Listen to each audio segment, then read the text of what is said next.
Thank you, sir.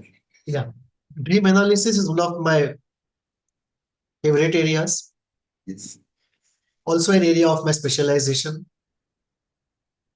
Within psychoanalysis, my core interests are model of the mind, personality disorders, and dream analysis.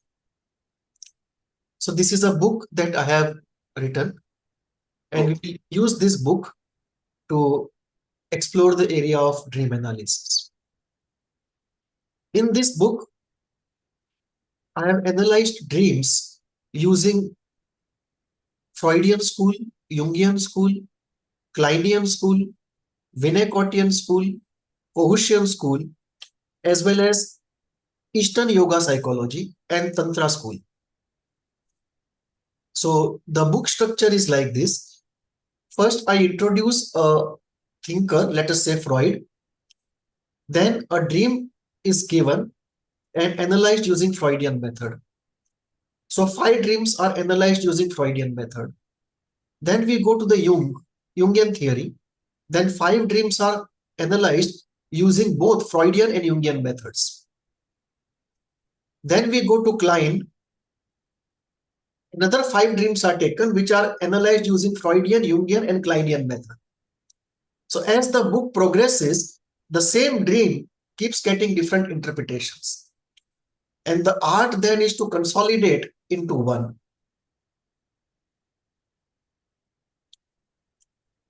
The art then is to consolidate into one.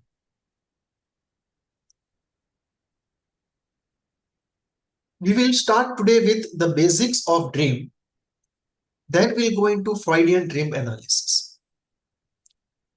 So Freud wrote a very popular book called Interpretation of Dreams towards the end of, I think around 1899 or 1900. And that's a very popular book. So that will be the basis for Freudian dream analysis. But before we go proper into Freud, let us have basics about the dream itself.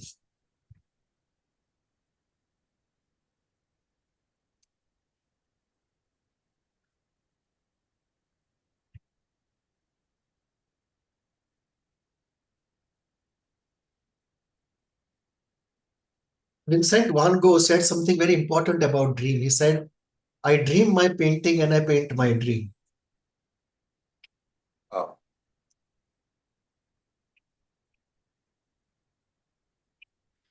So let us go today into the first part of the book, the meaning and scope of dream analysis. We will cover what is a dream, defining a dream, history of dreams, why do we dream, world's celebrated dreams, different type of dreams, and the canvas of dream analysis. The first question everyone asks is, Aristotle used to say, hope is a waking dream.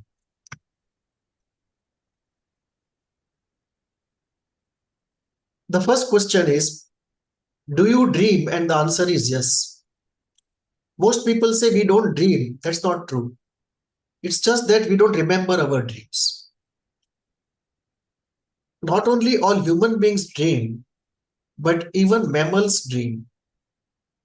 Obviously, we don't know firsthand, we can't talk to them, but the neurological studies in veterinary, they tell us that the neurological activity akin to dream analysis, to dreaming, occurs even in mammals.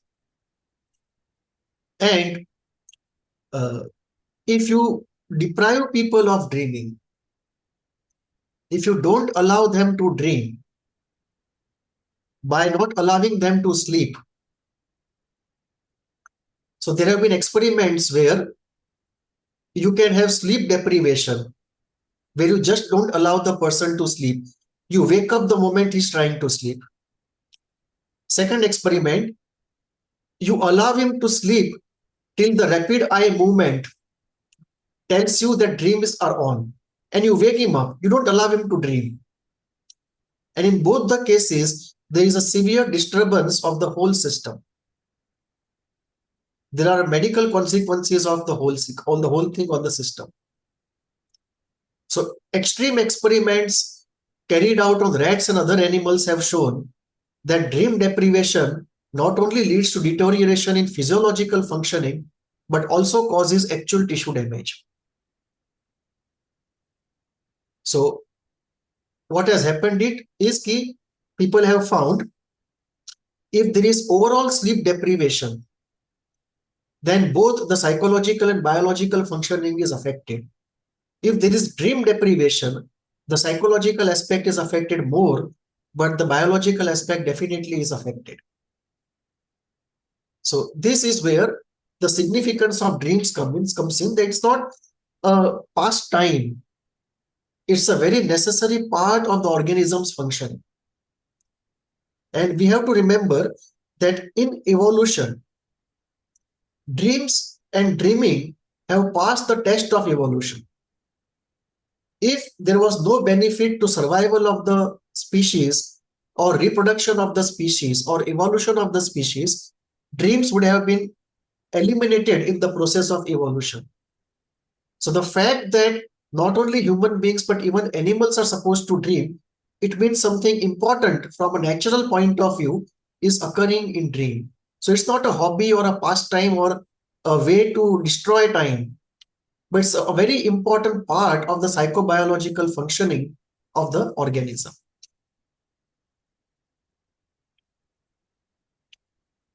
So let us look at definition of dreams.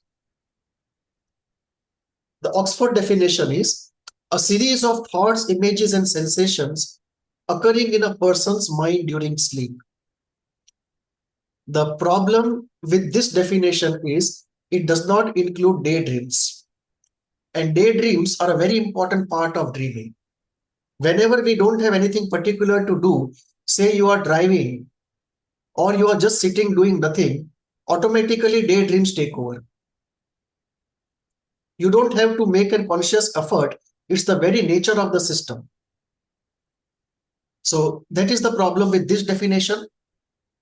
Second, Webster, series of thoughts, visions, or feelings that happen during sleep. Again, the problem of daydreams as well as inability to distinguish between a dream and a vision. We'll see in a moment how the two are different. The Free Dictionary text says a series of images, ideas, emotions, sensations involuntarily occurring in the mind during stages of sleep.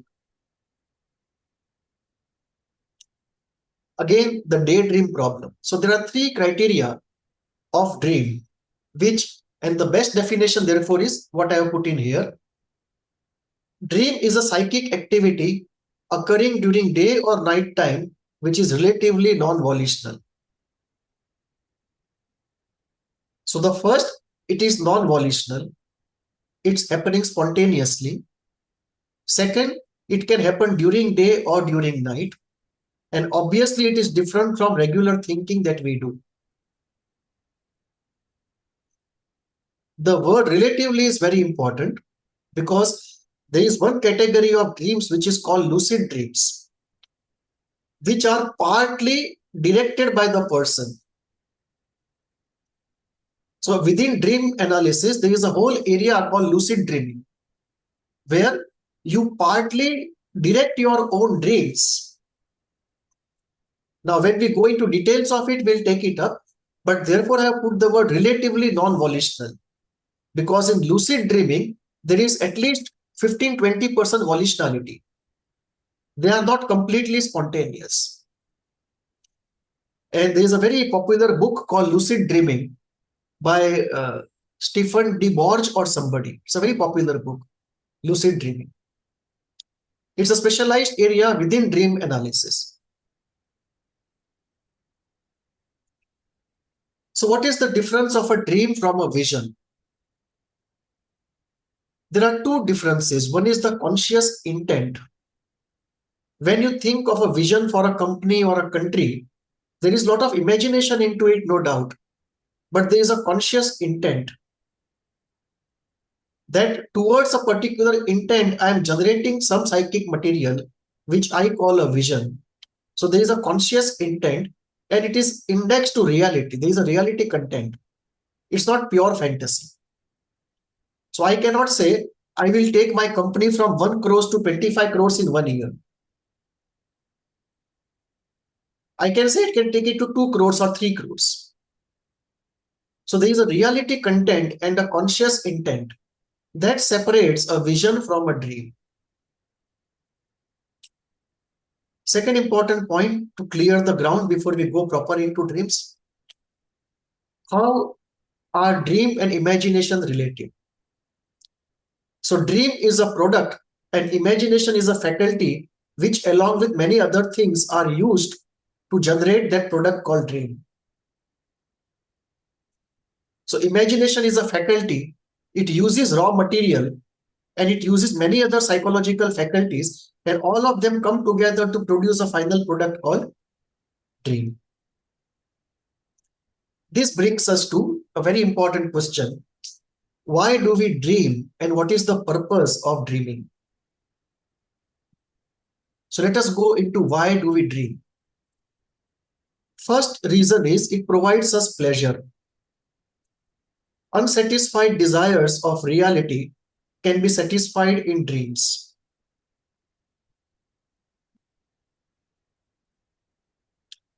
What is denied by reality is made up in dreams.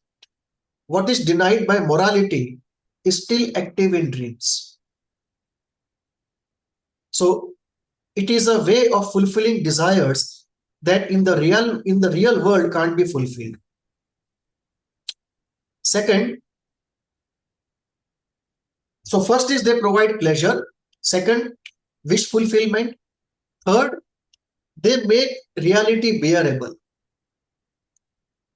That when reality becomes too hard to bear, dreams provide us some pleasure to keep us going. They provide us some hope, some satisfaction.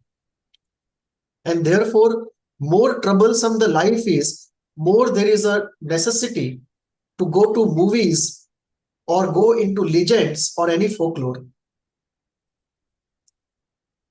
The more a community is living a hard life, more escape into fantasy it will require. So you can see in some parts of the country, extremely poor people saving money to see a movie because it's necessity for them to have that satisfaction of fantasy, because reality on an everyday basis is very hard. It's unbearable. Without fantasy, reality will be unbearable for a large section of humanity. So it makes it bearable.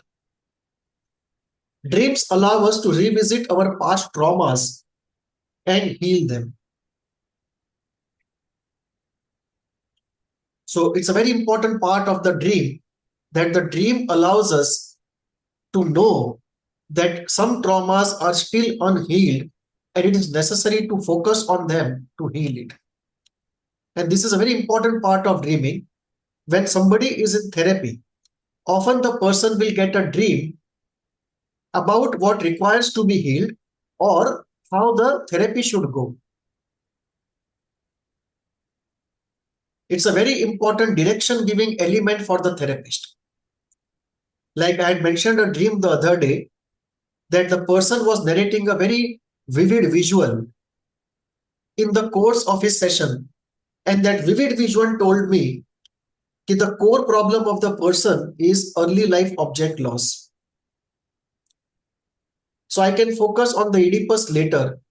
I can focus on repressed rage later. I can focus on greed or envy later. The first thing is to help him with loss and feelings which are associated with loss. So dreams often give direction to therapy. One dream well analyzed is equivalent to 15 good sessions. Because in a session, you are looking for something which is leaking out of a closed room. That the unconscious is a room, the doors and the windows are closed, and through some gaps in the windows, some information is leaking out.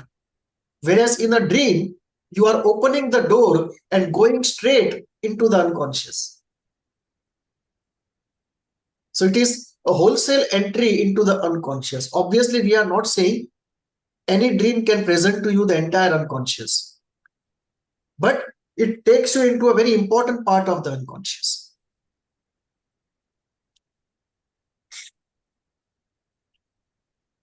Some dreams are for affect processing and regulation. Whatever affect is generated during the day, it has to be processed for homeostasis, and the closure has to happen at some neurological level. And some dreams just are for that purpose. Some dreams are of problem solving, that you are working on something during the day and it continues during the night. So there are wish fulfillment dreams, there are pleasure dreams, there are trauma dreams, there are anxiety dreams, there are problem solving dreams, and there are dreams which tell you how to go about in future.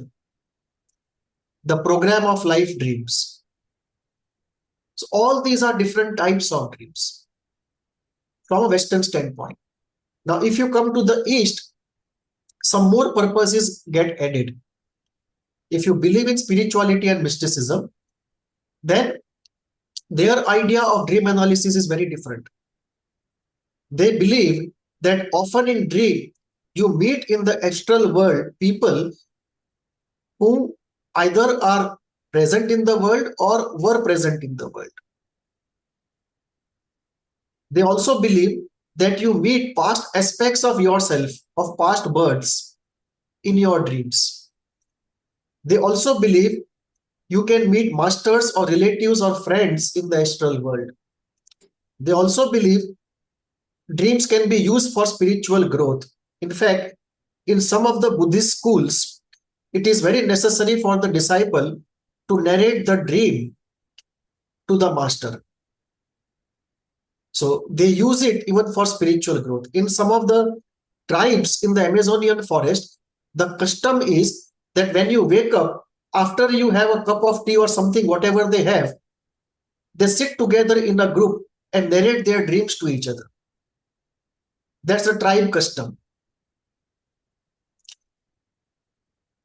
Dreams can also be used for self-development by indexing the dreams to whatever self-development activities you are doing, especially if somebody is doing some spiritual activity.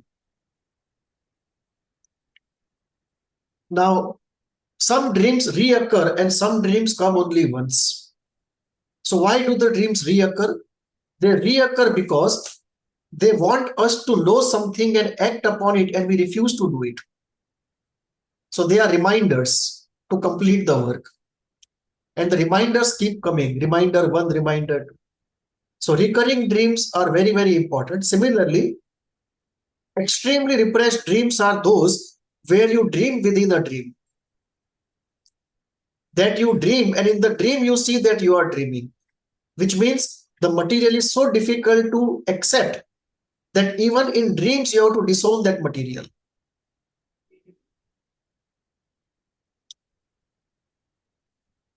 How do we classify the dreams? We can classify the deep dreams based upon various criteria. You can classify based upon time of occurrence, and you can say day dreams and night dreams. You can classify based upon the time. You can say dreams of the present, dreams of the future, dreams of the past. You can classify based upon volitionality, ordinary dreams and lucid dreams. In lucid dreams, there is less volitionality. And in normal dreams, there is no volitionality. On frequency of occurrence, you can classify dreams into one-time dreams or recurring dreams. On the basis of anxiety evoked, you can classify dreams into general dreams and nightmares. Nightmares are those dreams where the entire defensive structure has failed and the full effect comes up, and therefore you wake up with fright, palpitation, anxiety, often sweating, and find it difficult to again go back to sleep. Because the defensive action has failed and the full effect has come up.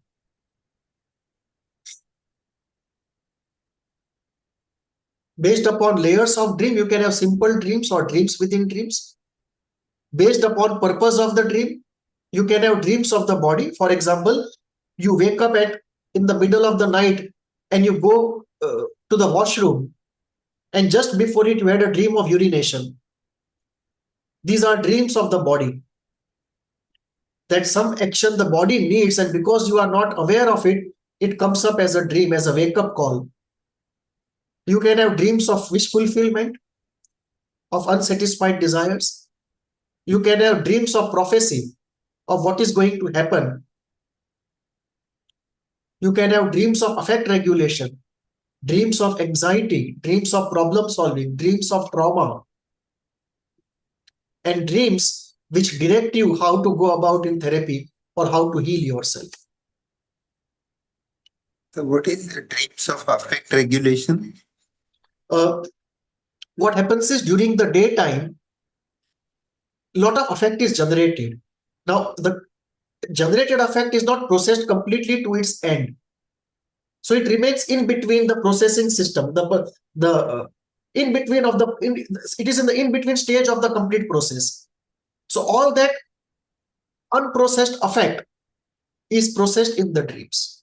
So those dreams will be very chaotic, moving from one incident to another, very chaotic, very disintegrated, because essentially you are just doing affect regulation.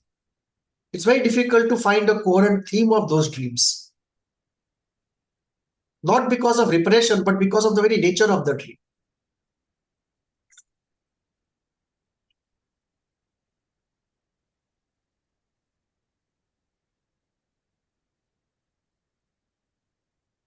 Let me just give some information on this experiment of REM and non-REM deprivation. Experimentally, what they have found is overall sleep deprivation leads to difficulties, both biological and psychological. Deprivation of REM sleep, meaning not allowing the man to dream, produces a negative effect on one's psychological health. And if it continues for a long time, the immune system starts showing effects. Now, what is the evolutionary significance of dreams? They allow for threat rehearsal. And that is also the purpose of catastrophic thinking. That whenever you have a threat, you are doing threat rehearsal. It allows for affect processing, optimizing memory functions, getting ready for the next day, and assimilate the learning of the day and somehow store it into the genetic code. That how will one generation pass something to the other? That assimilation, people believe, nobody proves it, but people believe dreams have something to do with it.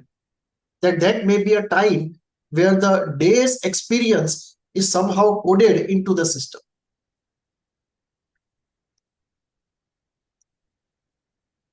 The memes to genes. Right. Some artists have explored dreams greatly. Salvador Dali did a lot of work in surrealism in painting using dreams. The history of dream analysis is very important. In older times, people at one time thought dreams were real, and if something happens there, it might happen in reality. So that was one way to look at a dream, that people were terrified or they were ecstatic based upon what happened in the dream. That was prehistory. When the age of religion, people thought that they were visited by some spirits or by some fairies or by some devilish characters. Then the early Renaissance period, people thought this is just delirium. When we go to sleep, there is no coordinator, and it is like there is no traffic police and the whole traffic is going berserk. So they thought it was delirium without meaning, just a waste of time. And then the age of psychoanalysis started, and with Freud, we started seeing dreams again as very, very important. And then everybody gave his own analysis of dream, his own method. So Freud gave his own method, Jung gave his own method, and so on. And in contemporary dream analysis, we try to combine different schools and see how we can come to a consolidated analysis.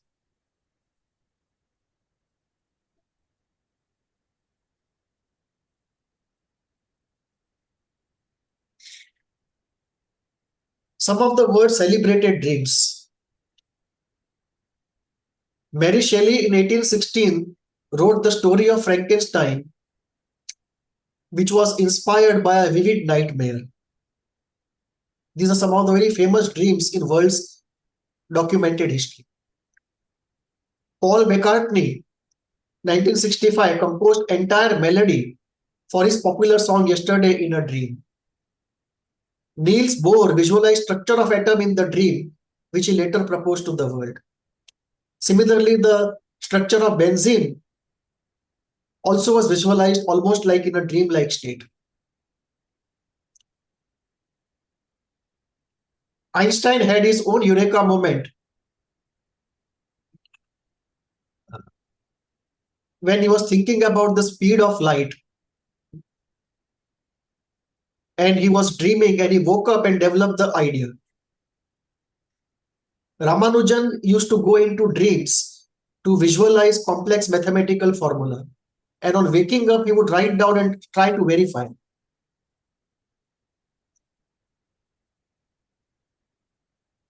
Otto Lewy, who was working on transmission of nerve impulse, he also developed this theory based upon what came in dream. And Auguste Kekule dreamt of molecular structure of benzene in his dream. So these are some of the famous dreams which have led to important developments in reality.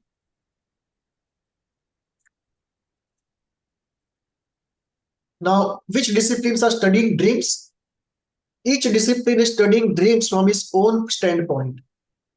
Biology wants to study dream from their own standpoint, neurology from their own, psychiatry from their own, psychoanalysis, other schools of psychotherapy, religion, those who believe in political ideology, they give that kind of interpretation to a dream. Anthropologists have their own take, human potential movement has its own take, and zoology has its own take. What we will do is we'll confine ourselves to psychoanalysis. How psychoanalysis goes about doing dream analysis. Henry Thoreau used to say, dreams are the touchstones of our character.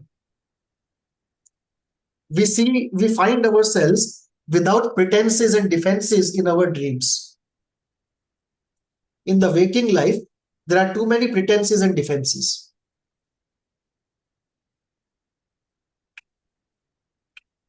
Any question? About the evolutionary value, Huh. I don't know how true it is, but we considered that question in the context of pedophilia also. Uh-huh. That with evolution there were anatomical changes in the body. Otherwise, human body, like other animals, had a thick coat of hair, but all the hair were lost. But pubic hair are still not gone. Correct. So, what is the significance? And still, the answer is not completely known. Right. Why they're still there? Correct. Mhm. So it's a good observation. Yeah. So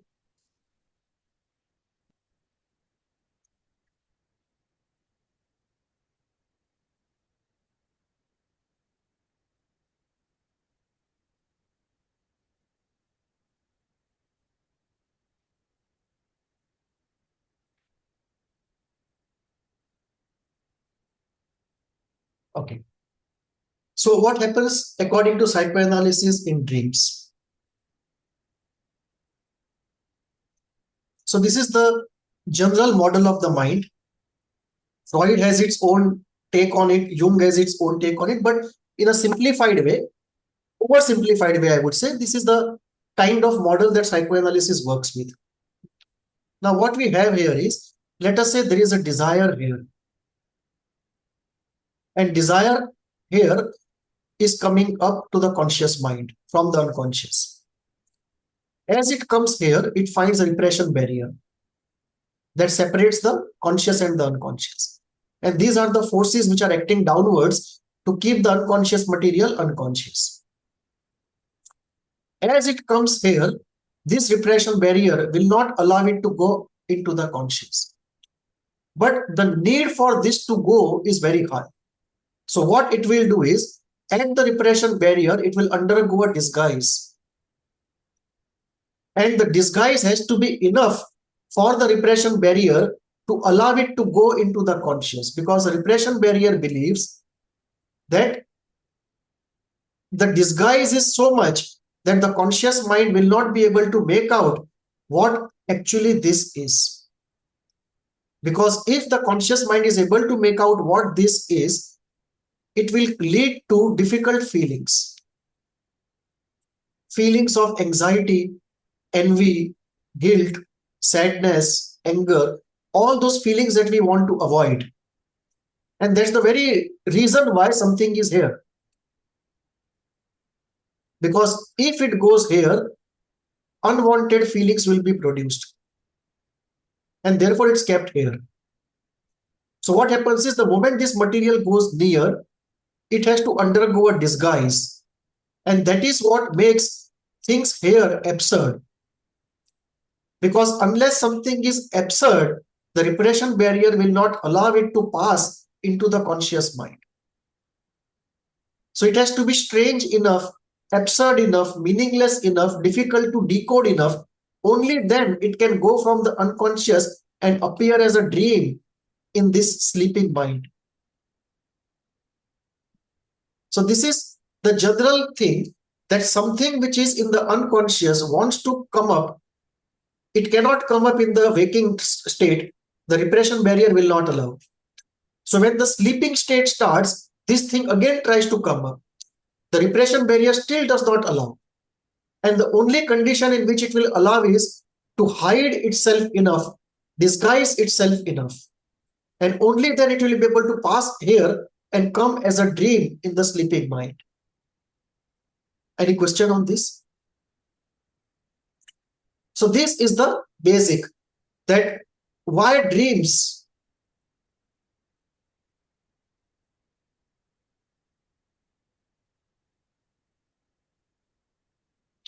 Why dreams are so absurd, why they are so strange, why they appear so meaningless? Because they come primarily in a coded language.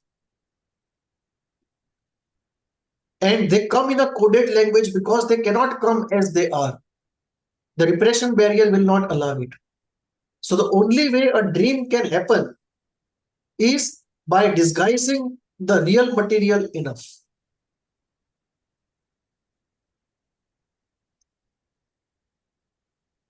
So only when you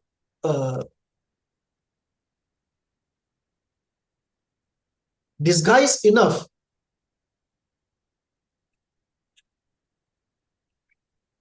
then the dream can happen.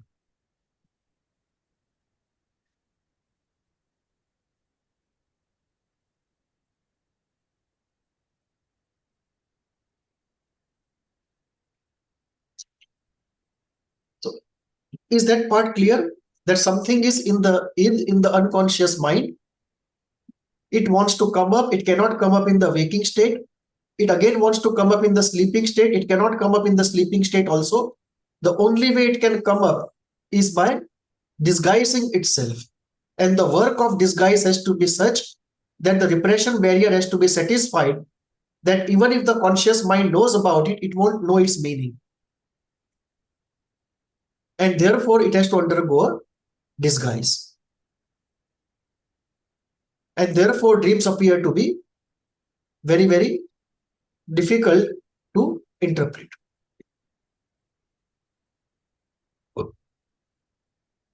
So what happens here?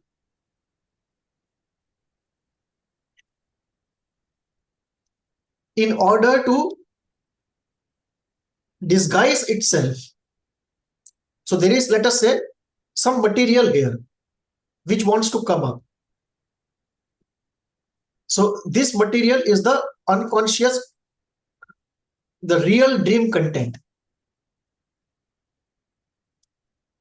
And what is coming up here is the dream, the manifest dream. Is this thing clear? Yes, sir. In the unconscious mind, there is a latent dream. And what comes up in the conscious mind is a manifest dream. And the latent dream has to undergo disguise. Only then it can come up as the manifest dream. So what we see is the manifest dream. But the manifest dream is an entity which has undergone disguise in order to pass the repression barrier. It's like custom officer. The custom officer will allow you to go on the other side only if you disguise yourself. So this is the latent dream is in the unconscious. Latent dream wants to come up. It has to undergo a disguise, and the disguise material comes up in the mind as the manifest dream. So what you and I see, what we call normally a dream, in technical language we call it the manifest dream. So normally what we call a dream, we call the manifest dream. And the manifest dream has undergone a disguise. So in the unconscious, there is a latent dream. And what we see is the manifest dream. So what happens between latent dream and manifest dream? Between latent dream and manifest dream is the process of disguise.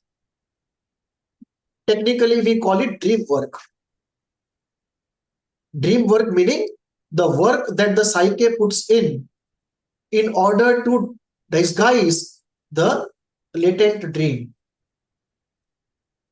So the latent content in the unconscious undergoes dream work and appears as the manifest dream. So this is one activity, that what the mind does is it converts latent dream into a manifest dream using dream work. And what is our job? Reverse of it. We have to reach from the manifest dream that the patient is giving us to the latent dream, undoing the dream work. Is it clear? Is it clear to all the students who are there? Ika? Yes, sir. Yes. Okay. So in the unconscious, there is a in the unconscious, there is a latent dream. It undergoes disguise or what we call dream work to appear as the manifest dream. So this is one direction of activity. Latent dream converting itself into manifest dream by dream work. Our job is the reverse. We start with the manifest dream, and just of interpretation and analysis, we reach the latent dream. That is called dream interpretation or dream analysis. So dream analysis is the reverse of dream work. Decode the disguise. Correct. So Decode coding, the guy. correct. So coding is dream work. Decoding is analysis or interpretation. Yes, sir. Now let us look at how the dream work happens. The dream work happens by using certain defenses. And these defenses, if we know that how the mind is disguising, what are the principles of disguising? So if we know how the mind is disguising the material, we can undo the disguise and look at the real content in the unconscious.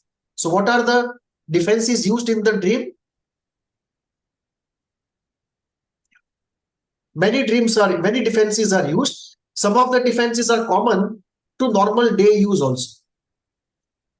So what are the defenses we have learned? We have learned the defense of repression, suppression, transference, projective identification, symbolization, sublimation, splitting. Sorry? Condensation, displacement. Correct. Displacement, condensation. So some of the common defenses which are used by the mind to confuse us are the defenses of repression, projection, rationalization, and some of them are, and some specific to the dreams are, one is identification.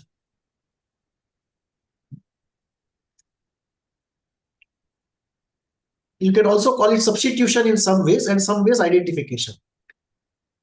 That you see a person A in your dream who is beating up, who you are not seen in your life, but he is beating up a person B. Now you want to beat person B in real life, you cannot do it. So you satisfy the desire in your dream. But in your dream also you find it immoral. So what you do is, unknowingly, of course, you don't do it consciously. What the mind does is, it creates a person A who you have never seen in your life, and he is beating up person B. So you want to beat person B, cannot do it in reality. In dreams, A beats up person B and you are not A. But actually you are A. So what you do is, you identify with A, right, and satisfy your desire. So one defense which is used is identification. Second, displacement. That you see two people in your dreams, one on whom you have love, the second who is just an acquaintance, and in the dream something strange happens. You start feeling love towards this acquaintance, and you don't show any love towards the person you actually have love for. So this is displacement. Feelings from one are put on the other. Displacement of affect. Splitting. Let us say your fast friend has two qualities. He is very generous, but he is lecherous. He falls for every woman he sees. So in the dream, you see two people, one who is very generous and second who is falling for every woman he sees. This is splitting. One person is split into two. One phenomena is split into two. Symbolization.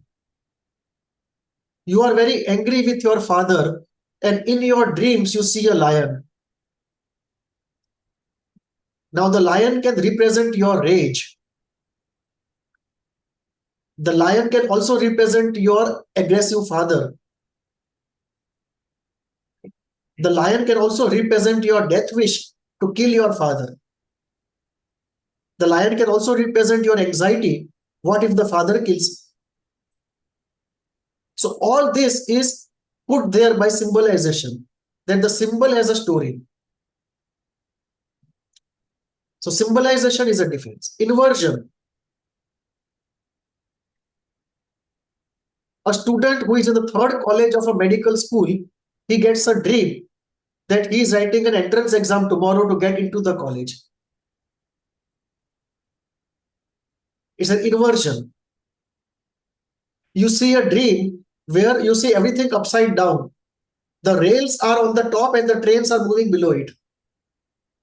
Roads are upside down. Road is upside and the vehicles are moving below it. Inversion. That brings in a strangeness to the dream. Role reversal. The boss becomes the employee and the employee becomes the boss. The role reversal happens in the dream. Distortion. A fact can be distorted. You have to give 10,000 rupees to somebody, and in the dream you see, I have to give only 1,000 rupees to that person. Rationalization.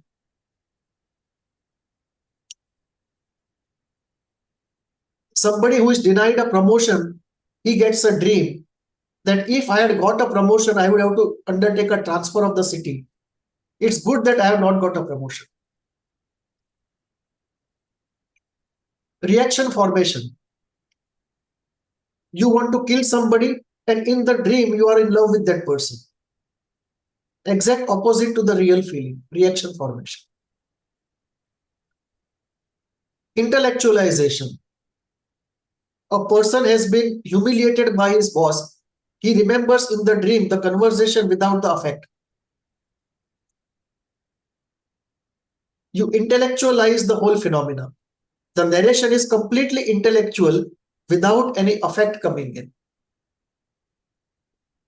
Condensation. Two different things become one. Let me give an example.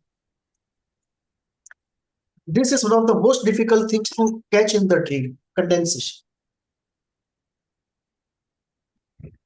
Many years back, I used to go to a place, a building in the evening,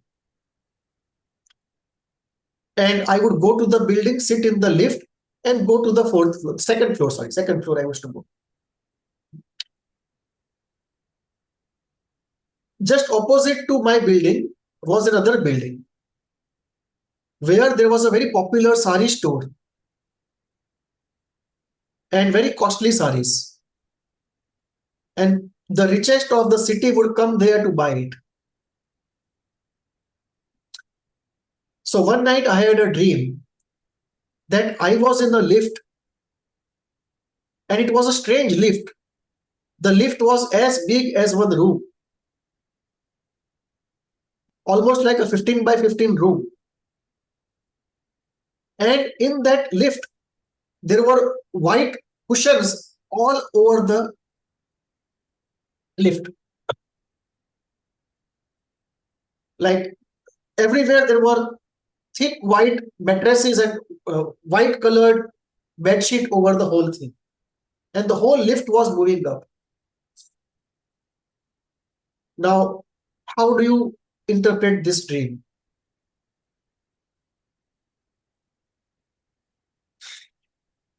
The lift of the building and the shop, which is on the opposite side, they are coming together.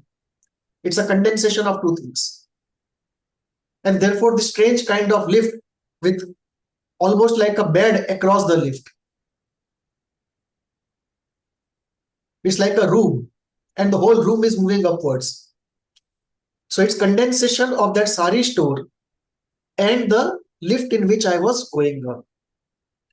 What would be the hidden motivations?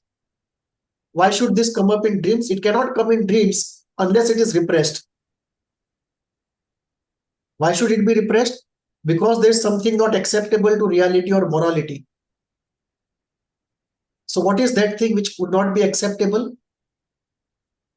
Like the saris? No. Having sexual desire for all those women. The unconscious desire is only if I can go into this shop and sleep with all those women, which probably in reality I won't be able to do. So the unfulfilled desire comes up in the dream and uses this defense of condensation. So condensation is one of the most difficult things to undo. Like you can see an animal which is partly like a tiger and partly like a cow, and you're a strange kind of animal. And the person will report, I have never seen anything, not even in the movies.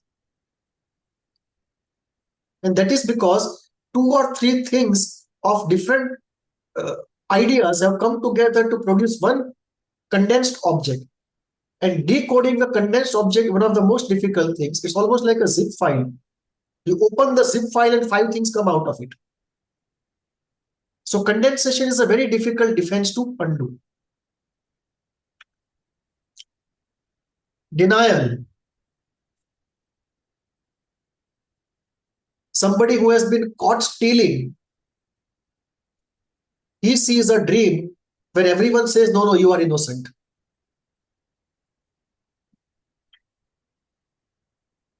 Distancing. A football player who loses a match sees a dream in which he is sitting in the audience, that I am not a part of that losing team. Projection. I want to kill somebody and I get a dream that that person is behind me with a knife in his hand. So my death wish is projected onto him. Projection. Projective identification.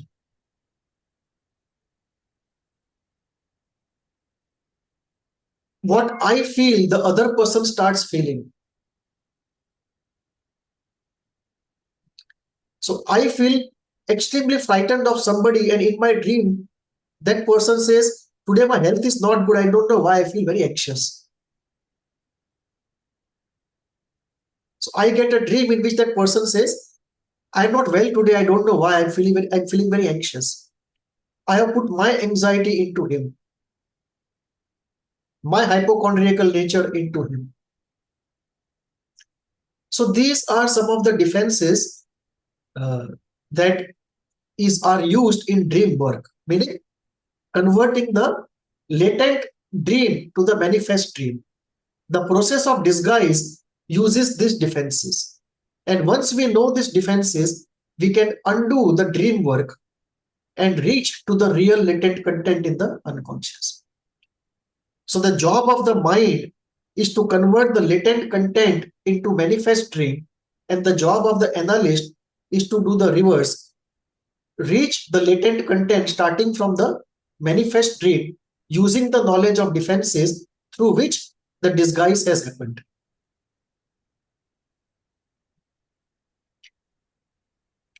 So this activity is what we call as dream analysis or dream interpretation, that using our knowledge of psychoanalysis and defenses, start from the manifest dream and through an act of interpretation reach to the latent content in the unconscious.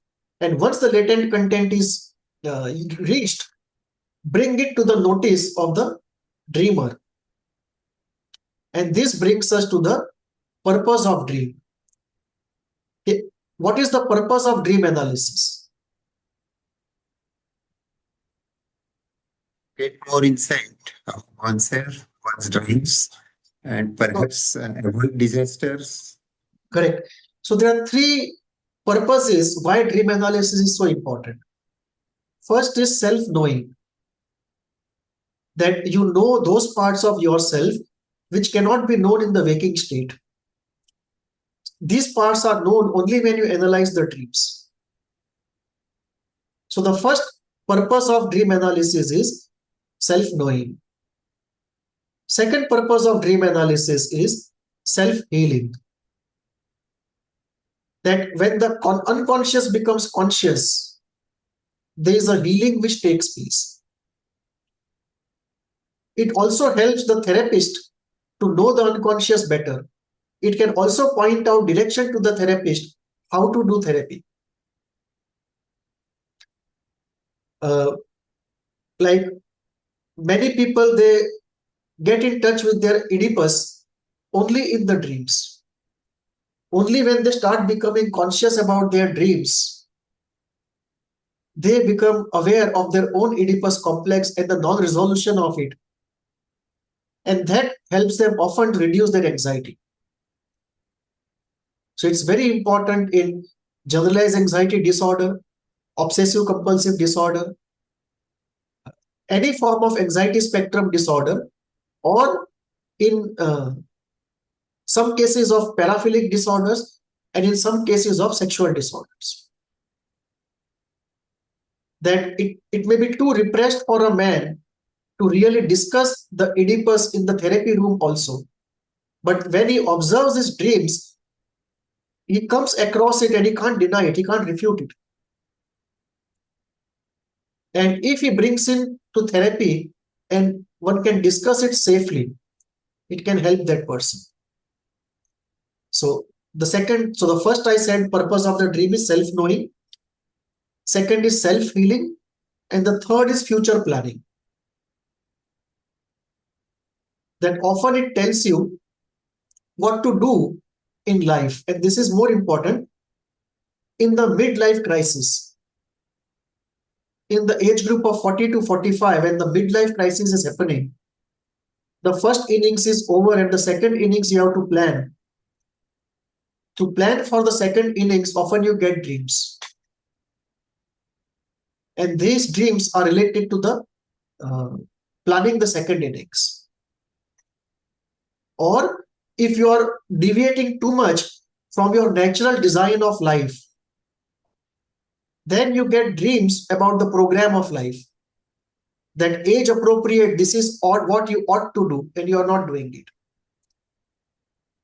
So future planning, in some cases even present planning, is one purpose. So the three most important purposes of dreams are self-knowing, self-healing, future planning. And these three are important to every human being. And therefore, dream analysis is very important. Any question? I have two things to say. First is I remember having read about a case by Freud wherein a lady used to see him and narrate her dream that her brother dies of tuberculosis, and which was a greatly stigmatizing thing at that time. But uh, when he asks her, "How are you feeling?" she reports not feeling bad at all, not feeling sad.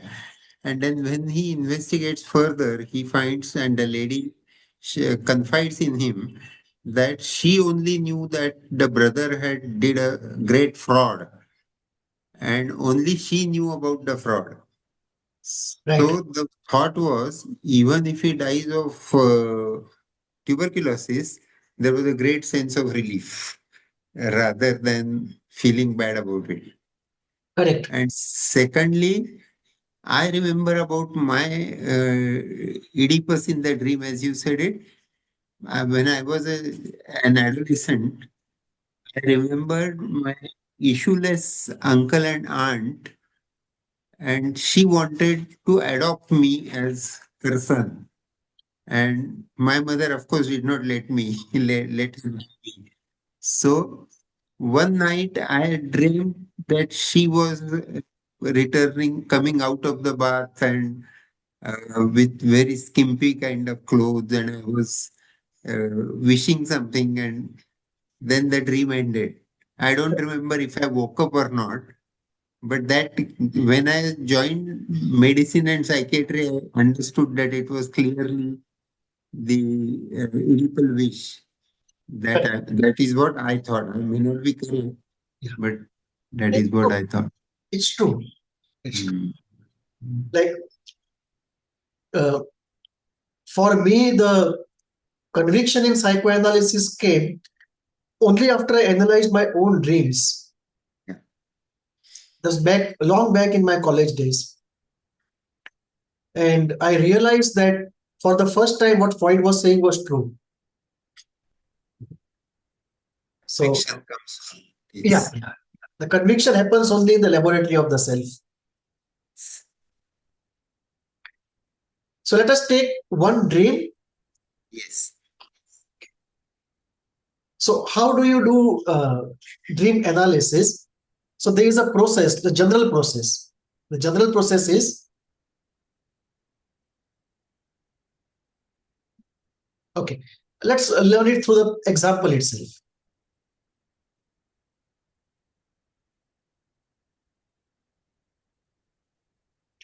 Okay. First, what we take is the profile of the dreamer in doing dream analysis. What is the profile? Right. Almost like a case history. So an engineering student reported this dream. He was studying in an engineering college in the second year. Exams were over. Marks for one of the subjects were put on the notice board. The student was standing in his hostel and somebody told him that marks for this subject have been put up on the notice board. So the student went to see his marks and found he had fourth highest in the class, when in fact he was expecting the highest. And he also found that one of his good friends had got the highest marks. That night he had a dream. Now let us look at the dream. What is the dream? Or technically we say the manifest dream. He saw there was a 100 meters Olympic race. As the race began, all the runners were running. After some time, only two runners were running with each other. Everyone else was out of the dream. One of them was a white runner, the second was a black runner. It was stiff competition, but in the end, the white runner won the race. What is happening? He is wish fulfilling, denying the reality, becoming a white, Correct. and the other one is black, Correct. splitting. Correct. And So what we say here is the manifest dream is with us. It was discussed with the patient, with the dreamer, and what came out was this. The student wanted highest marks, but his friend got it instead. In the unconscious mind, there was envy for this friend. However, this desire and envy were unacceptable to his morality. So both were repressed in his unconscious. And consciously, he never knew he had such feelings for his friends. The feelings of unfulfilled desire, envy, anger, felt during the day, unconsciously of course, came out during the night in dreams. And in dream, he became the white runner and the friend became the black runner and the white defeated the black. It could have been two white men also. But the anger and envy was so much that he wanted to humiliate, degrade, and have revenge. And that revenge could be had only by showing the other person as a dark person. So it tells us that there is not only competitive sense but also intense envy and anger towards his friend. So what has happened here?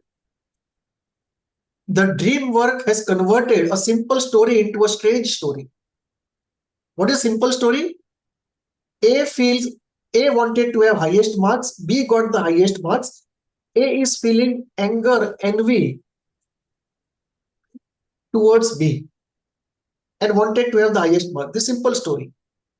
This simple story was converted into a complex dream of the Olympic race.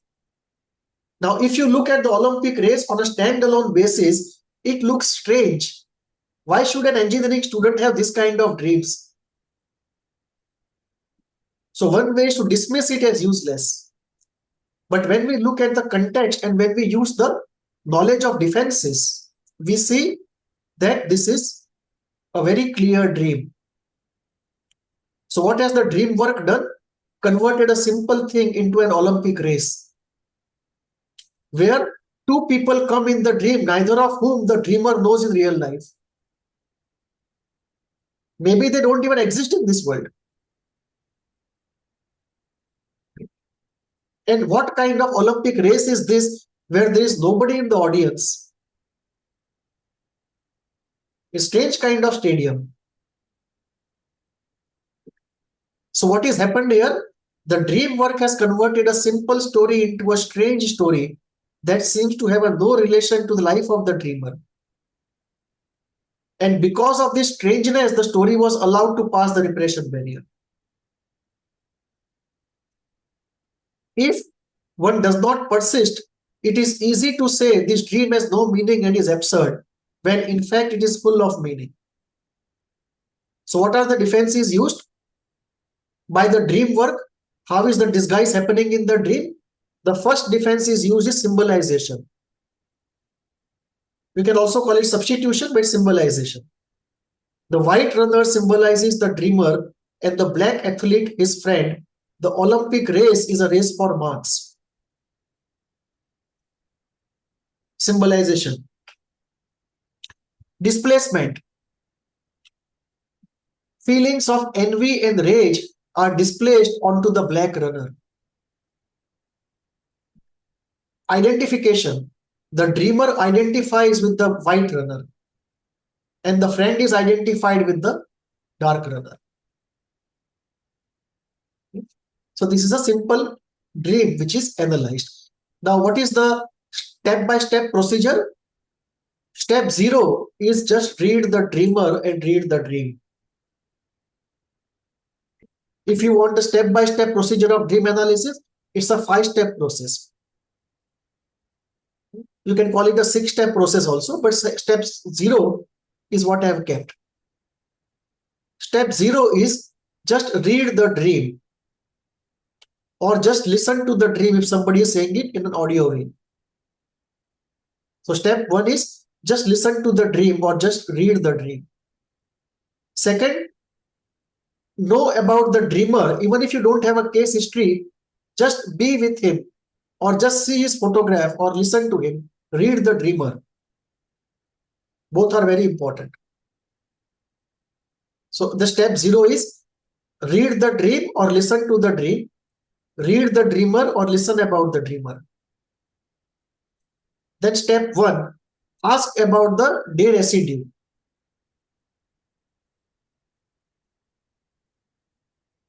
This is like a detailed dream analysis, right?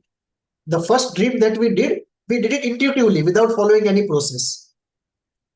But if you want to follow a process, this is this. Ask for day residue. After knowing the dream, ask him what happened during that day or in the last 2-3 days. Because something from recent events can trigger a dream. That thing is called day residue. Day residue is that element of reality of the last day or last few days which triggers a dream. It's called day residue. Step 2, write down the story of the dream in simple 2-3 lines. Because dreams can be very elaborate and very complex. As we go deeper into it, we will take up more elaborate and more complex dreams. And one of the most difficult parts there will be to write the story in 3 lines or 4 lines. Then what is the central idea of this dream?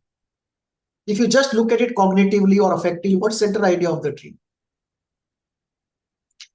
Cognitive superior, sorry. Yeah, please go on. Cognitive superiority, proving one's own cognitive superiority to the friend, over the friend. Correct. Correct. A equal conflict, kind of competitive envy and winning him over. True. If you go deeper into the person's therapy, you will get into Oedipus. Yes.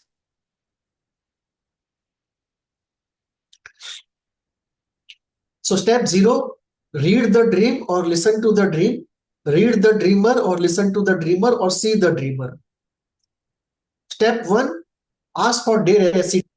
Okay, the night when the dream came, that day what happened or 2 days before what has happened. Step 2, write down the story of the dream in a few simple statements. Step 3, go into the elements of the dream. What are the human elements of the dream? Who all are in the dream? In this case, there were 2 human elements. Lastly, initially there were 4 to 5 human elements. And there was the non-human element of the racetrack. So make a list of human elements of the dream. Make a list of non-human living elements of the dream. And make a list of inanimate elements of the dream. These are the elements of the dream. Then comes the question, what do each of these elements represent? So there, the story in which these elements are woven together and what happens in the story and what is the case history of the client, that becomes very important. And then we apply our schools, the knowledge of psychoanalysis. That what does the knowledge of psychoanalysis or any school, Freudian, Jungian, Kleinian, any school, what does it tell us? And that is where we come to interpretation. We always discuss the interpretation with the client. Yes, and for dream elements, we ask for free associations. Like in this case, we would say, when you think of the white man running the race, what 5 words come to your mind without thinking automatically, spontaneously? He will say X, okay, second, Y, third, Z, fourth, A, fifth, B. Don't give him time to think. We want free association. Does not matter how absurd the free association is. we want a list of 5 words for every element of the dream. The white man, the black man, the race. That when you think of that Olympic race, just concentrate your mind on the Olympic race, the word Olympic race, and what 5 words come to your mind. So we want, that will give us an idea what do each of these elements represent. Before, they were used as a disguise.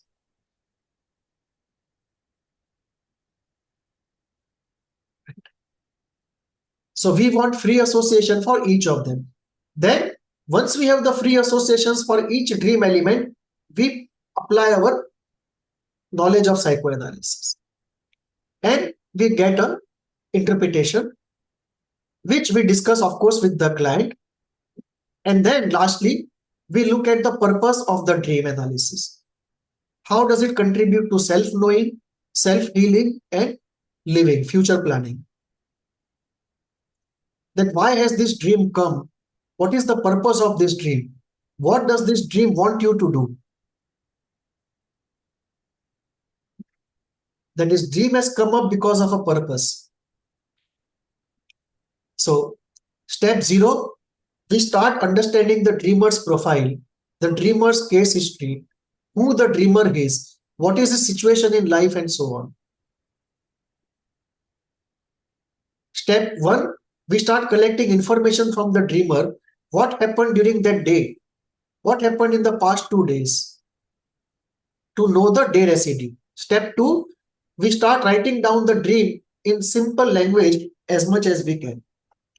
Step 3, we start soliciting free associations. Step 4, we apply theory, arrive at interpretation, discuss with the dreamer. Step 5, we discuss with the dreamer the purpose of the dream. That after doing all this dream analysis, what is the outcome of it? Why do you do it? You do it for a purpose. So how does it help in self-knowing, self-healing, and future planning?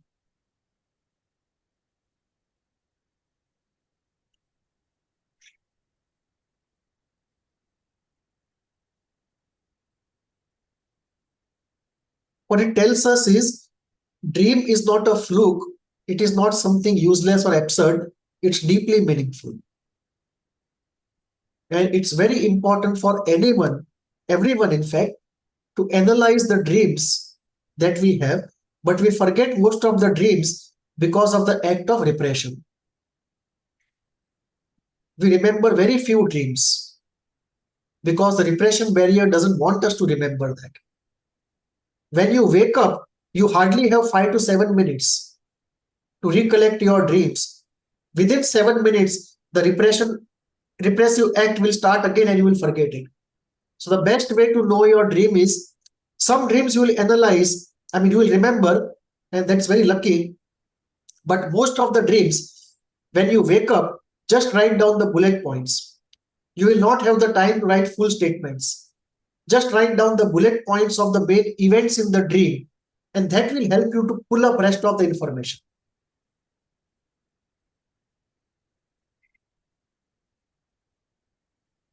So Freud has this 100-page book called Interpretation of Dreams.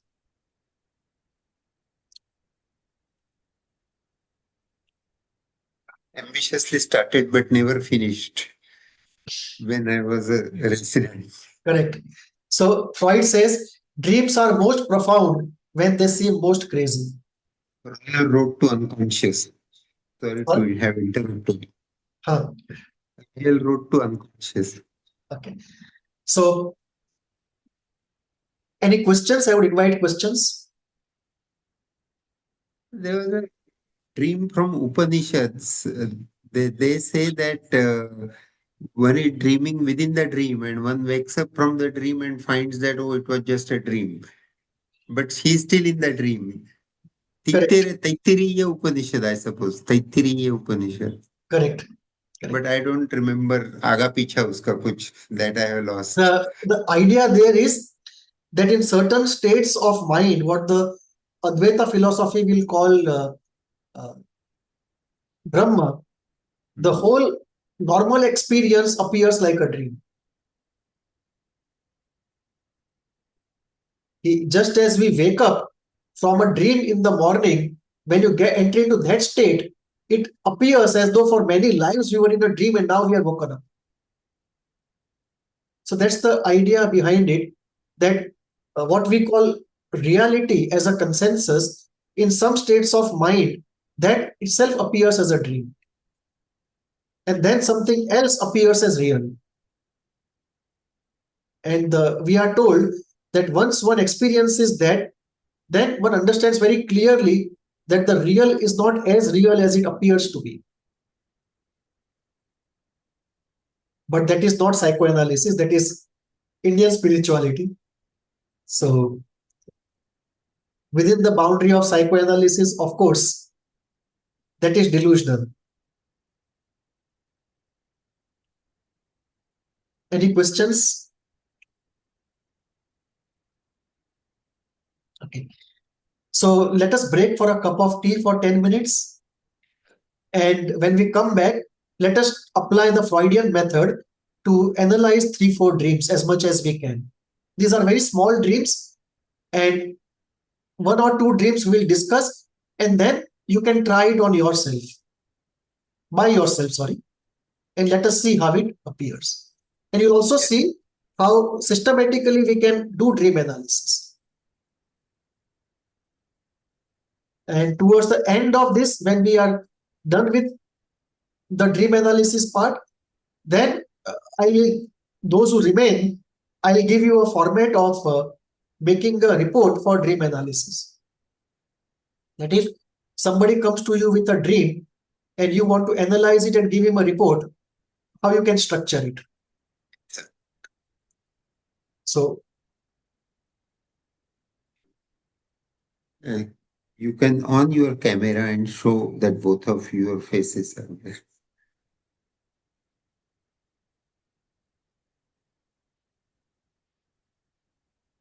Yeah. Yeah, any questions? Any dreams that you have had you would like to analyze? Sorry? Any dreams that any of you has that you would like to be analyzed? Any dreams that you would like to? Next session, I would invite all of you to bring your dreams. Yes. Sure. Your dreams, your patient's dreams, any friend's dream. Yes. Yeah. So let us meet after 10 minutes. Same link? Same link. Okay. Same link. Thank you.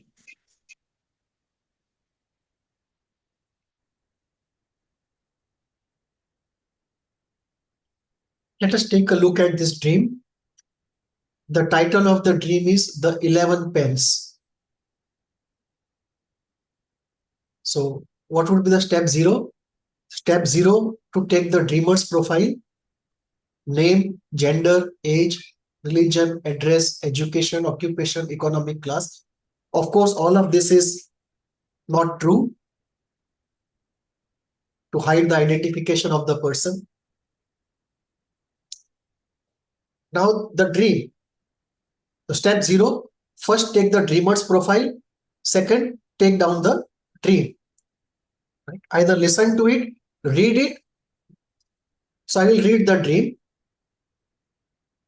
The dreamer says, I have been haunted by this dream, recurring for years. It must have been about 7 years ago that I saw this dream for the first time.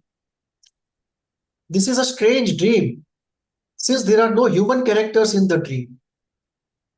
All I see in the dream are 11 pens. I saw it again last night. It is a dream of 11 pens. 11 pens are moving about, and one of them is in the kitchen. This pen moves over the kitchen counter. I now see other 10 pens in the house, moving about, relaxing, resting. It is such a strange dream, I can't make anything out of it. So we have a dream here where there are no human characters. 11 pens. One pen is in the kitchen. 10 other pens are moving about in the house. Some of them are on the sofa. Some of them are somewhere else. So step 1, I asked the lady for day residue. That the night this dream came, what had happened during the daytime and previous 2 days. She says, the dreamer had a regular day with usual amount of household work. She was a housewife. She started her day with sending kids to school, preparing breakfast and lunch. Then she had an afternoon break. In the evening, she went to a friend's place, came back before dinner. After watching some TV, she retired. Could not remember any particular event which was not routine. Now, this is very much possible that you have a dream which is not precipitated by the day residue. Because dreams can be linked to your present, to your past, or to your very early past.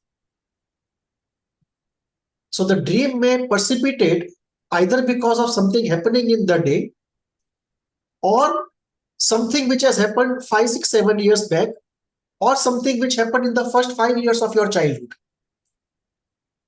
Anything can precipitate a dream. So here we have a dream where the day residue doesn't have much to do with the dream.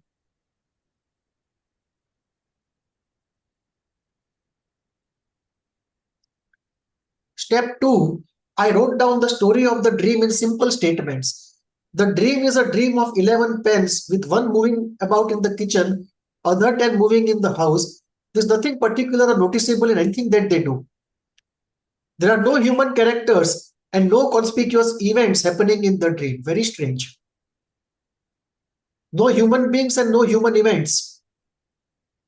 Step 3, what do the dream elements represent? So I made a list of them. Now there were only 11 pens. So I asked the dreamer for free associations, and the free association the dreamer gave was fear, filthy, cunning, biting, poisonous.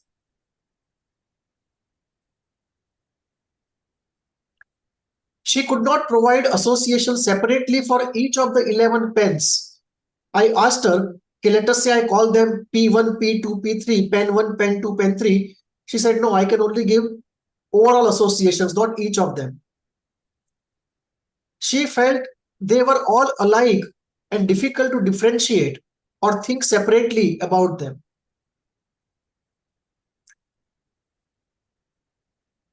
So then I asked her, what do these dreams stand for? What is the meaning of this dream? She had her own idea, which was not particularly illuminating.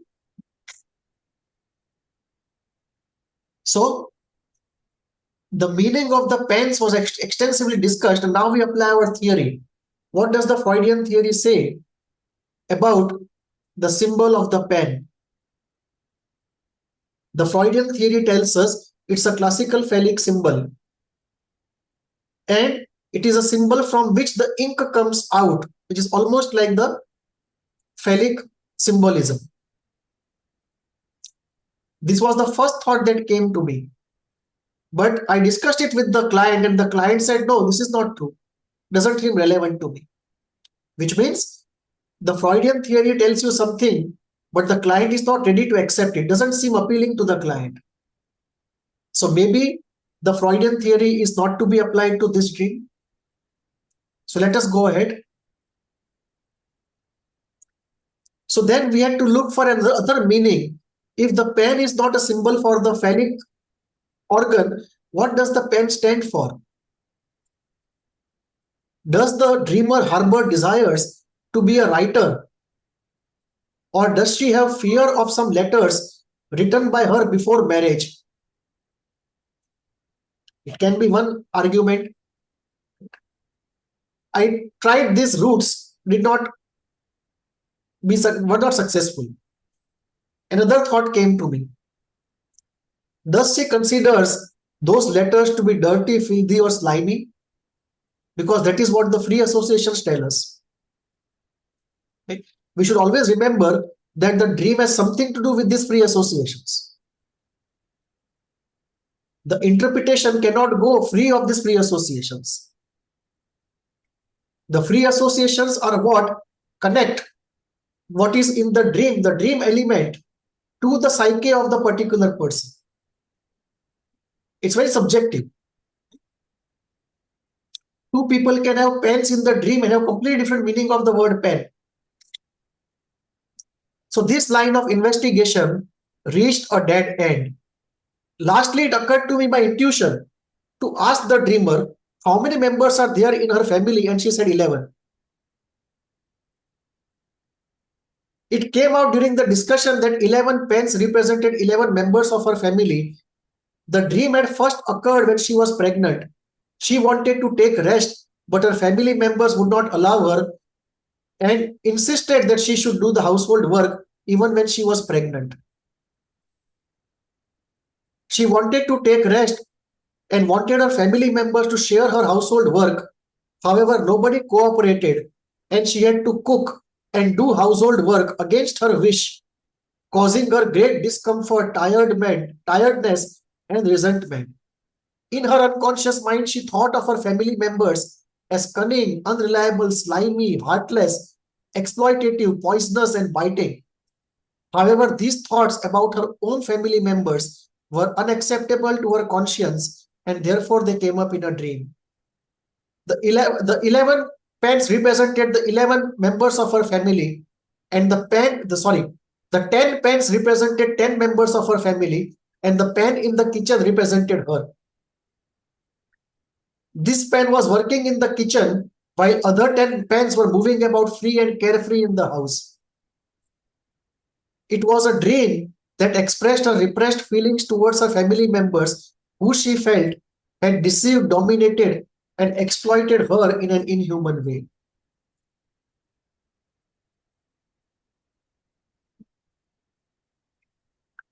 Step 5. This interpretation, when it was discussed, the person agreed, and something deep in her started moving. This dream analysis helped the person get rid of this recurring dream. It never came again. She was able to integrate in her conscious mind difficult feelings towards her family members, which was there in the unconscious mind before. She resolved to be more assertive and expressive about her expectations and rights in future. It has helped her without doubt know herself better, change herself, change to some extent nature of her relationship with the family members, and enhance her quality of life.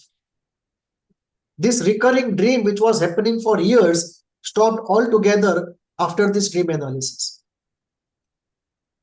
And more interestingly, she was actually a student of a dream analysis class.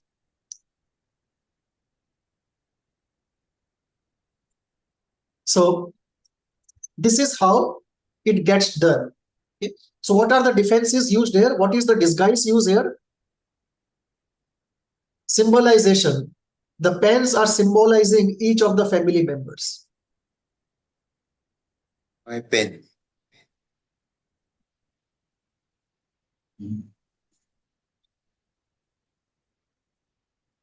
You always have to feel ink in them. If we Correct. leave the sexuality out, because she ruled that out. Right. So you always have to, and still they will leak anywhere and create more work. Fear, filthy, poisonous, and biting means they will be criticizing and The words which come out of those pens.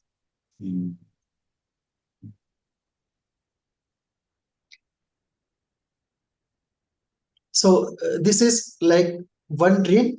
Now let us look at the second dream.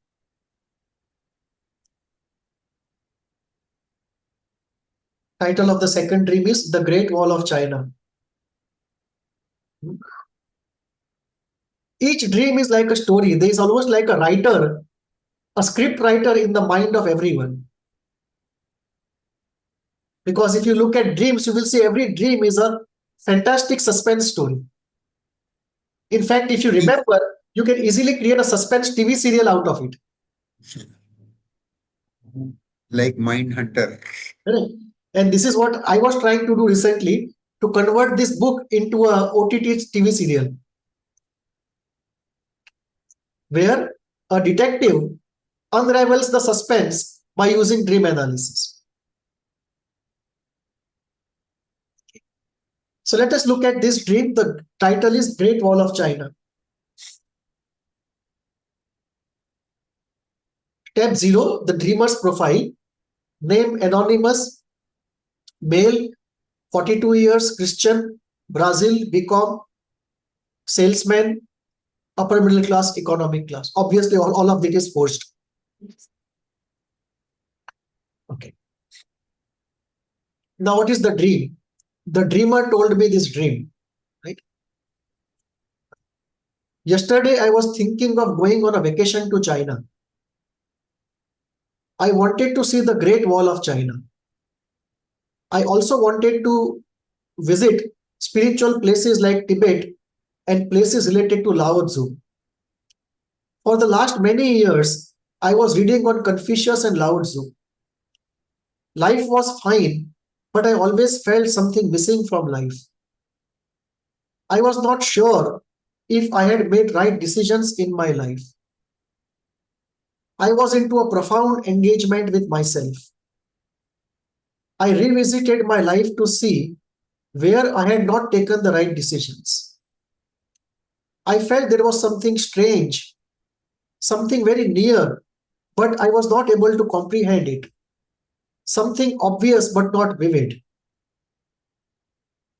I had this dream last night. So he's describing his state for the last few days in this first paragraph, and then he's describing the dream. The dream is very simple and very complex at the same time. This is the dream.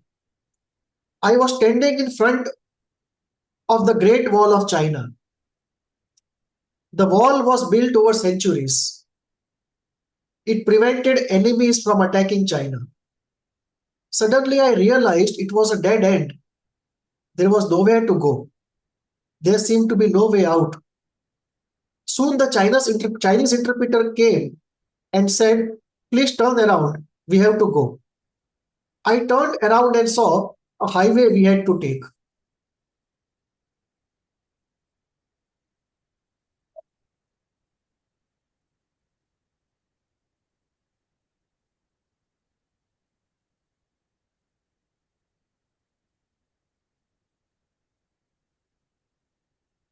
You can see the dream on the screen. Should I read it again? We can read it, sir.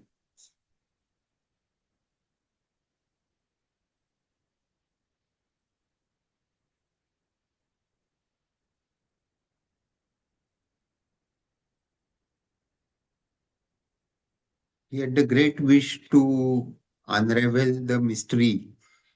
It was Chinese wall, so incomprehensible to a Brazilian Christian man.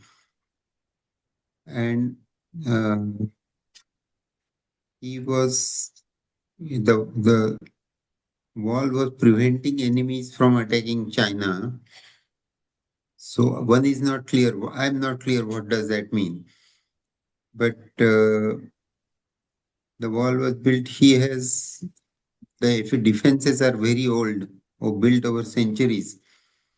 And I realized it was a dead end. No way to make out what mistakes he had made in his life. The situation he described in the beginning. And suddenly the interpreter appears and asks him to turn around, and then he sees the highway. So, taking a look back at his life, the analysis and the revision, what do we call that in English? I don't remember. Simhavalokan.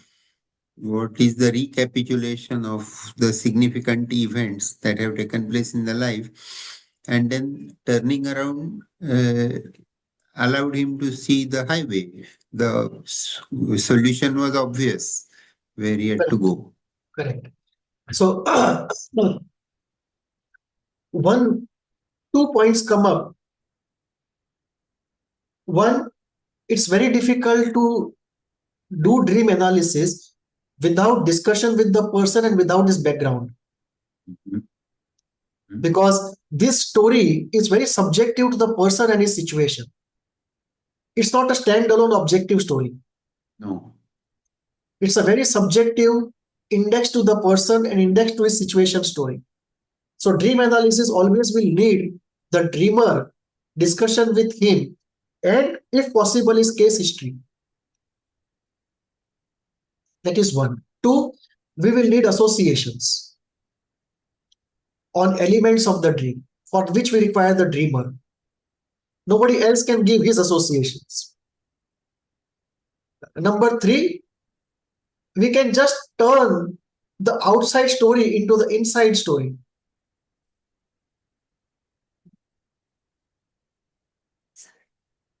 So when we turn the outside story into the inside story, then we start asking, what are the defenses? What does each of these elements represent in the inner world, psychoanalytically speaking? So let us go ahead.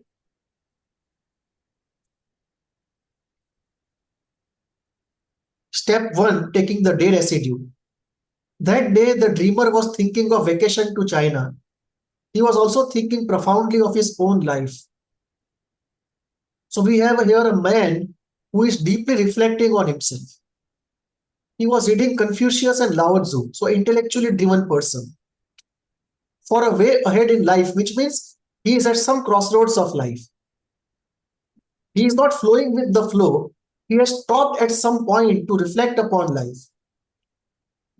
There is an element of this day residue influencing the dream. Like last dream was free of the day residue. This is not free of day residue. Step two, story of the dream. The dreamer is standing in front of the Great Wall of China, where he looks at it as a dead end. When the interpreter comes, asks him to turn around since it's time to go, he turns around and sees a highway. Step three, what do the dream elements represent?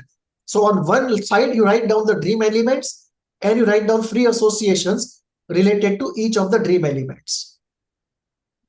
So I asked him, when you think of the dream, when you hear the word dreamer, what comes to your mind? He says, confused, afraid, angry, compelled, explorer. These are all about himself. When you think about the interpreter, what do you think? He says, clear, objective, practical, science, non-emotional. When you think of Great Wall of China, obstacle, end, mountain, stone, heartless. Highway, solution, sunlight, safe, simple, happy. This is what we have. Now we apply psychoanalysis. Till this, there is no psychoanalysis. We are just preparing for applying psychoanalysis. It's like before you make the bhaji pav, you just keep all the vegetables cut and ready. So this is what we are doing till step 3. Step 4, we actually do the preparation. We actually make the dish. We actually apply the psychoanalytic theory. The dreamer agreed that the dream did have an element of day residue and that he was in a stage of life where he had to take conclusive decisions or risk living an ordinary life which he did not want. So this man was around 40. He was classically in a midlife situation, midlife crisis. Life had reached the Great Wall of China. When he was young, he wanted to do something extraordinary in life, but whenever a conclusive decision was needed, he would back off. He would not take the risk. And playing safe has led him to where he is. Often he would look only at the worst possible outcome and not take certain decisions. So catastrophic thinking always was on. That he wanted to do something big but could not take the risk. because the moment of decision came, he would start looking at the worst possible and back off. And this led him to an ordinary life which he did not want. He wanted an extraordinary life. This pattern of being overwhelmed by a probable difficulty and not being able to see a simple, safe alternative that is available has been a childhood pattern. That whatever you want to do, you see yourself in front of Great Wall of China. You don't turn back and seek an easy highway is available. So always thinking of the worst possible, and that in such catastrophic terms, it's unsurmountable. It's omnipotent worst possible, against which you cannot win, against which you cannot have an alternative. Every problem was converted into a Great Wall of China. Time had come to deal with the Great Wall once and for all at its roots, and therefore the dream. The dream has come because your unconscious mind tells you that enough of it. This is the last chance. You have ruined half of your life, and now if you don't act on yourself, you will ruin the other half also. And you will die a discontented man that you wanted to do something great, but you kept doing something ordinary just to avoid the risk. And the risk also a magnified risk, not realistic risk. The dreamer is now passing through a midlife crisis, and this is his last chance. This is what happens to everybody in 40 to 45. That they realize that the first innings is over and the second inning has to be planned. And if they want to do something which they wanted to do at 25 but they could not do, now is the last chance. So it comes to now or never, and many people enter into new affairs at midlife. And it leads to very comic situations. Let us say there is a lady who always wanted to be in love with somebody but got married somewhere else. That lady gets into a midlife crisis and she realizes it's now or never. So she falls in love with that man. Now that at the age of 45 is, socially speaking, very awkward, because her daughter also is in love with somebody at the same time. And situations can come where the mother asks the daughter, who are you talking to? Let me see your phone. And in turn, the daughter would ask the mother, who are you talking to? Let me see your phone. And it's awkward. Daughter asking the mother, let me check your phone. Who are you talking to? Then if I find somebody, I'll tell the father about it. It's a very awkward situation. But in the outer world, it's a very awkward situation. And if she is caught, everyone will come, be holier than thou, and beat her up. Okay, what are you doing at this age? Don't you have any sense of shame? But the inner situation is very different. The inner situation is now or never. The same thing is happening to this man.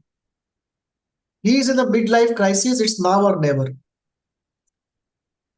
The dreamer is passing through a midlife crisis. This is his last chance. If he wishes to pursue an extraordinary goal, next 10 years are the last 10 healthy, energetic years he has left with him. Ever since his college days, the dreamer wanted to be a public figure, a leader, a politician. But as luck would have it, he had to take up ordinary work. He has never been satisfied with what he is doing and always felt there should be a greater life. At present, he feels he has no choice and no future, but a slow and gradual withering away, walking the path of an ordinary life. However, in fact, there is a highway if he was to turn and see, which he does once asked by the interpreter. The interpreter is the healthy, creative part of him, asking him to recognize easy options available, simple solutions present if he would care to see them. He has to think afresh and come out of a dysfunctional, unconscious patterns. Life is offering a highway He will not only have a safe path ahead, but miles to go if he wishes to go. Now, we have not brought in the Oedipus here.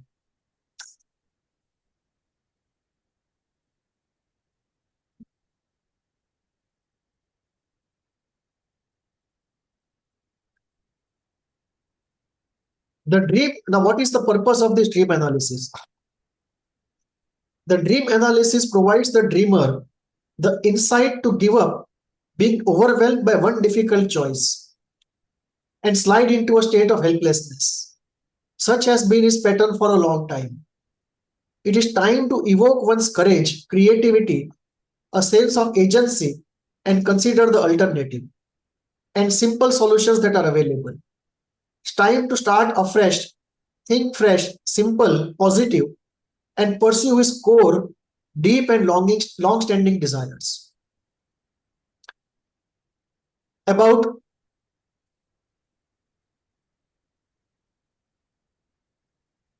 10 years after this dream analysis, not 10 years, 7 years after this dream analysis, the person who had this dream started making a movie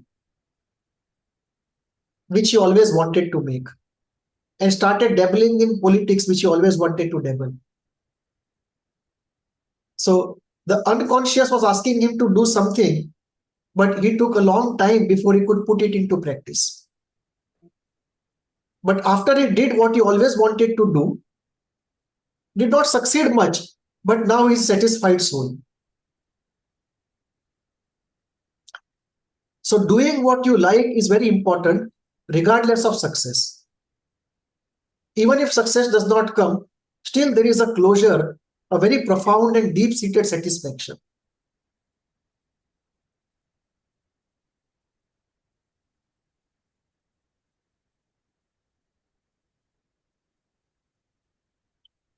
Should we do one more dream? 10 minutes if you have.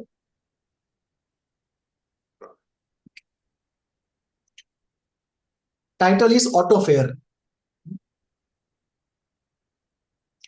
The dream. Okay, before the dream, the background. I had a talk that day with my friend who lives in Canada, and we talked about job prospects there, the state of economy and society. He asked me if I was interested to come to Canada and how good it would be if we were together. I then went to an office for some work, met a friend, chatted with him, and as usual, went for my evening walk and went home. Watched TV, fell asleep. This is the situation of the dreamer on the day of the dream. Now, I had a dream that night.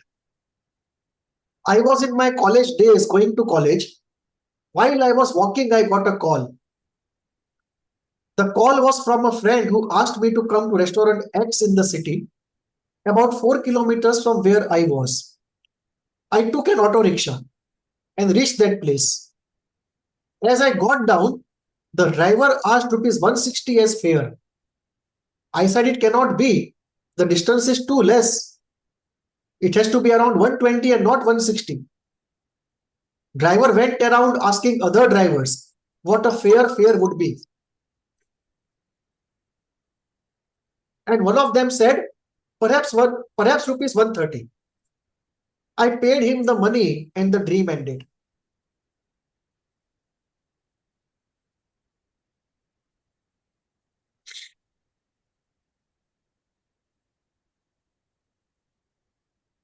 Dream is about an auto fare. The auto person says 160. The passenger says, the dreamer says 120. Everyone is called. Nobody speaks except one. He says 130. So he pays 130 and the dream ends. Strange kind of dream. This is like a suspense story. And now we become Sherlock Holmes to find the meaning of this. So dream analysis is a Sherlock Holmes job. In fact, all of psychoanalysis actually is a Sherlock Holmes job.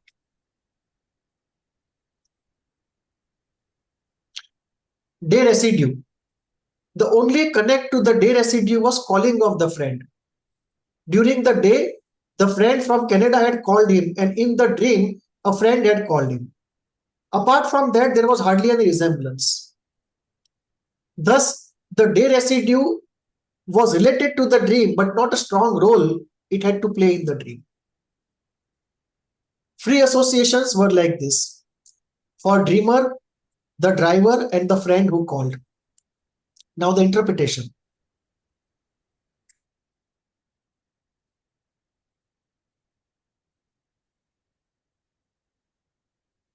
With the friend calling to meet him at a place. So during the day, the friend called him, asked him to come to Canada. In the dream, a friend calls him to come to the restaurant. So the restaurant almost is like Canada.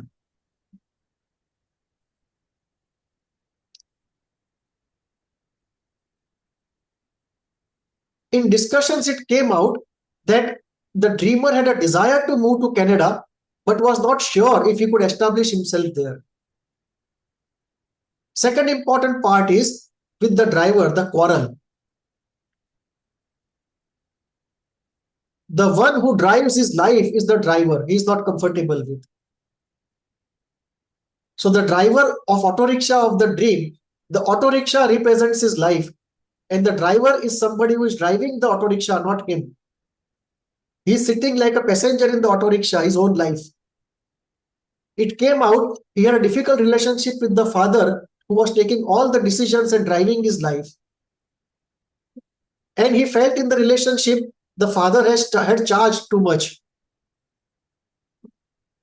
He had traveled too less a distance, paying too much of a fare. Unfortunately, those around him tried to find a mid ground and never took his side completely.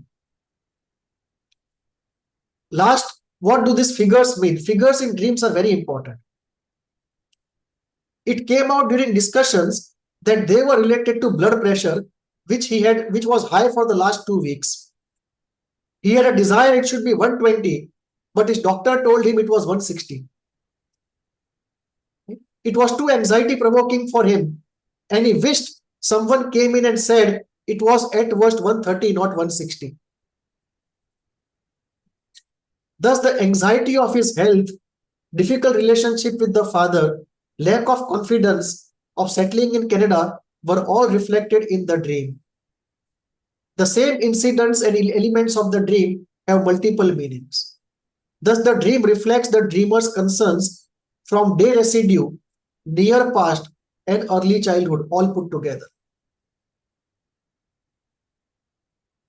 What is the outcome of this dream analysis? The dream brings out ambivalence towards shifting to Canada. It brings out the need to enhance one's confidence, to heal the difficult relationship with the father.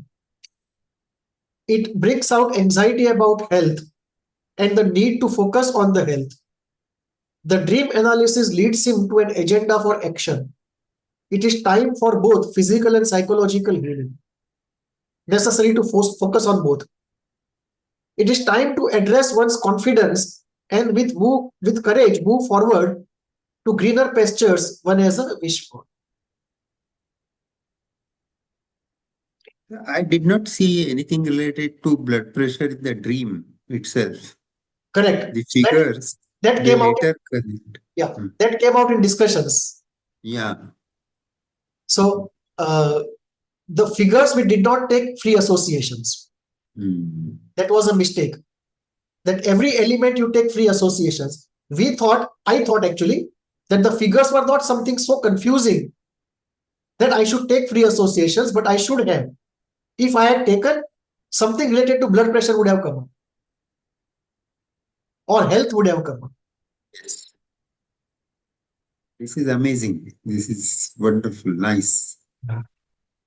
So it's a very enigmatic and interesting area. Very entertaining. Very eloquent expression. So what we had a dream analysis group for a long time. And one Sunday every month we would meet with our dreams. And we would analyze. It would take, we did it very quickly because of the finishing course kind of thing. Otherwise, it takes at least 2 2 to 2.5 hours or 3 hours for a good dream analysis. And we are still doing only one school. When we apply multiple schools to the same dream, it takes even more time. I agree. So, any questions? Anyone has?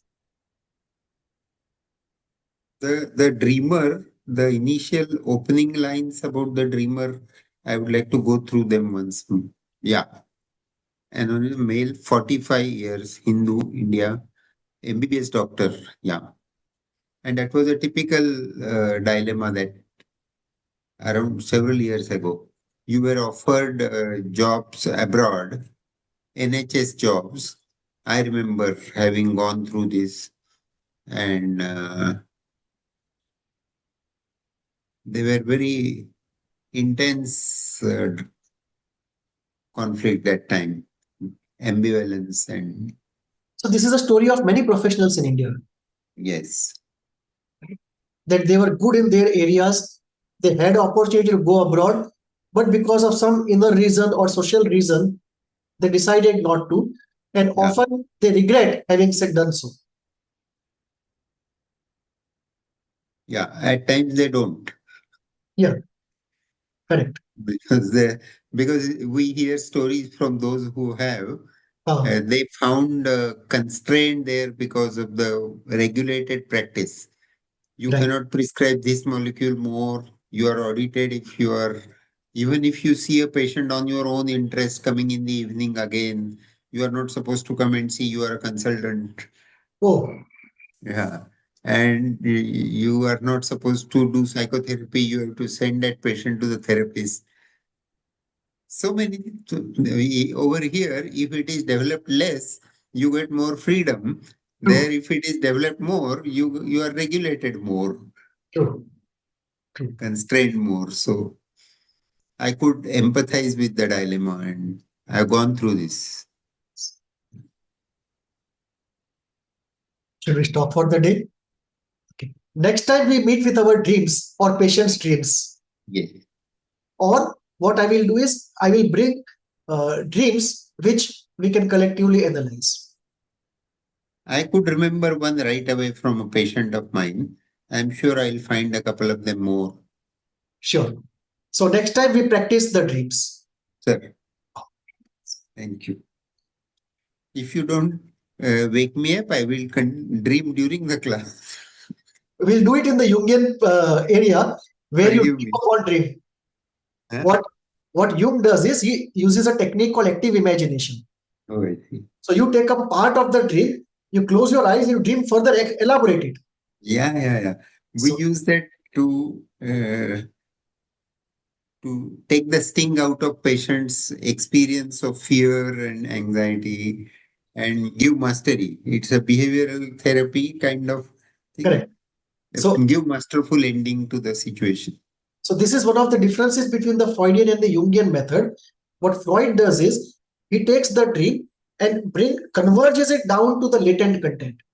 What Yes. Jung does is he takes the dream and expands it even further using active imagination. One of the fundamental differences between the two.